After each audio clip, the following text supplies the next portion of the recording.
says in the future the Yetzer Hara is going to be nullified. Yani in Masechet Sukkot, at the end of the Perek, it says that when it's going to be like nullified, like Shahita on the Yetzer Hara, so we're going to look back. The Reshaim are going to look back and they're going to look at it as such a small like hair.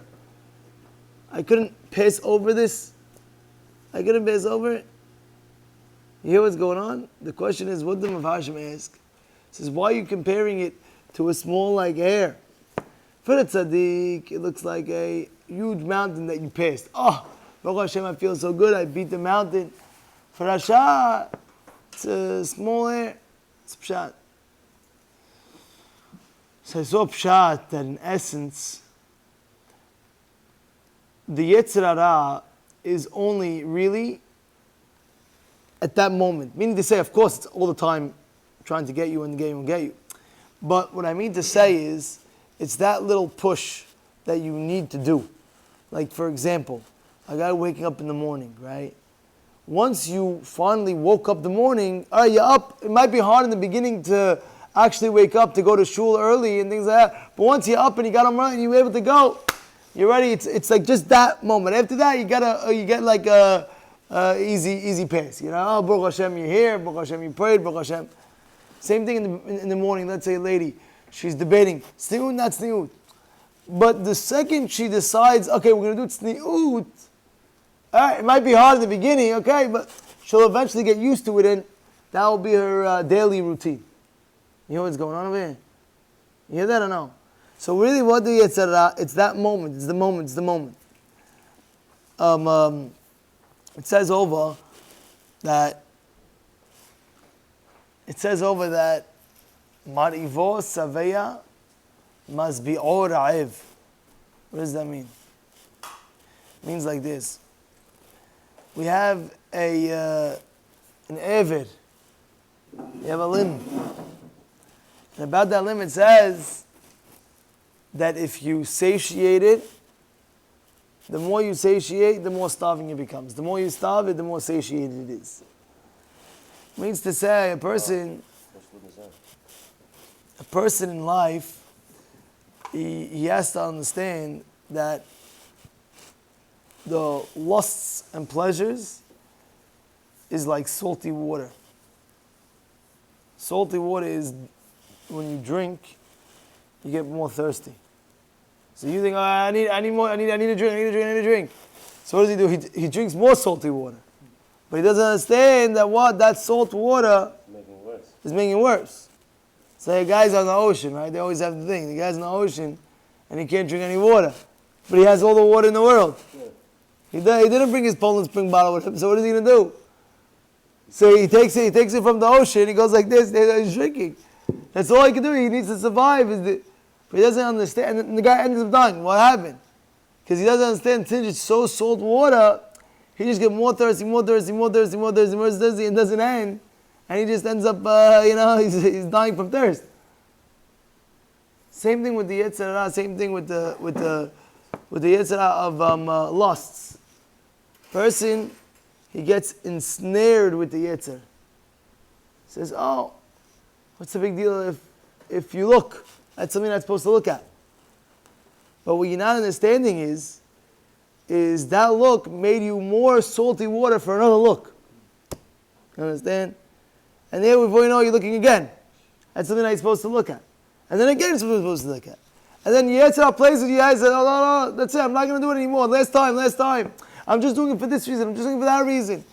And you initiate a morayat ted for it. And before you know it, you're going to continue eating that you're going to still see that same thing. Oh, see more, see this, that. But you thought in your mind, what's the big deal? You know why? Because you didn't satiate it. It's like a drug, right? A guy says, the last time I'm taking this drug. The last time he takes it. But he doesn't realize his body craves for it much more again and again. So he took it, now he wants again. He took it, now he wants again. But really, technically speaking, from the get-go, when he had that craving and he had the ability to control it, that's when he has to do that, right? Same thing with things you're not supposed to look at. You're not supposed to look at. If you do look at it, all you're doing is making making it worse for yourself, and you become a slave to it. You become a slave to things that you're not supposed to look at. Slave, mamash, slave. And even when a guy gets older in the 90s, he doesn't get out of that stage because he never worked on it. He never worked on it in his lifetime. Rabbatai, you have to make sure your level of kedusha is higher. You know, the summer, the this, the that, anytime, summer, winter, you always have to watch your eyes. You always have to watch your eyes where it's looking at. If it's looking at something it's supposed to look at, just know, first of all, what you're doing is wrong. What you're doing is, a person has to go through sufferings in the next world, so his neshama becomes clean in order to go to HaKadosh Baruch Hu. It's not, in a way, it's a punishment, but at the end of the day, you have to go through that. Imagine a father comes home and he sees his kid all full of number 2. All full of, the kid went to the bathroom and he's all smelly and he's all dirty from the bathroom. What happened? It leaked from his diaper and now it's all over his clothes. Father comes home and all of a sudden he wants to hold the baby. Oh, so cute. Gives a big kiss. All he sees smells, hurt. Oh my goodness, it's disgusting. He puts the kid down. First, honey, go give him a shower and then I'll take him. Now, sometimes the kid doesn't want to take the shower. It's hot water, not hot water. So the kid's taking the soap and the soap goes into his eyes. The guy starts screaming. But what do you want? He's dirty. He's got to get clean. So too, when a person sees things that he's not allowed to look at, it's unfortunate, but at the end of the day, the detergents are very, very hot. It's not like you're tired, you put something, that's it. It's like a real blowtorch of who knows what, where the Ramban says a person lives 70 years of suffering in this world, but the highest suffering, it doesn't equal to 1 second of the Gehinnom that's going to be there. Is it worth it now when you're about to look? Should you look? Should you not look? Well, weigh it out. Is it worth the look? First of all, you have to understand, first thing is first. At the end of the day, this look, you should know it's going to cost you a pretty penny. It's going to cost you a lot of suffering. Second of all, even if you do look, you don't gain anything. For 1 second, and then the second later, it's gone. Thirdly, you have to understand that just made it worse for your life because the next time when you want to control yourself, it's going to be much harder because you're already used to looking. And it's salt water that you're putting in your mouth that you want to look again and there's no purpose to it.